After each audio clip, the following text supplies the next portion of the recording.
میگن یه پدری تو روستا دخترشو شوهر داد. به دومات گفت ببین من دخترمو تو ناز و نعمت بزرگ کردم. چشم و دل سیره. هیچ انتظاری ازت ندارم. اون موقع رسم بود دختر رو با اسب میبردن خونه داماد. وقتی داشتن از رودخونه رد میشدن پدر دومات داد میزنه میگه مواظب اسبا باشید آب نبرتشون. پدر عروس اینو میشنوه. میگه برگردید. حالا باید برای دخترم عروسی بگیرید، شیربها بدید، مهریه سنگینم بدید.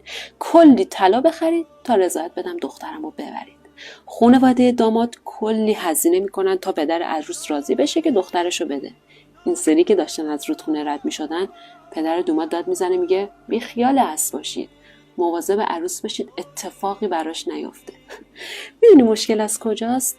آدما به بی‌توقعی شما عادت میکنن. از خودگذشتگیتون و وظیفه شخصیتون میدونن. هر چی بسازتر بی‌ارزش‌تر. سازگاری با آدم سازگارش خوبه. برای هر کسی ارزشتون رو پایین نیارید.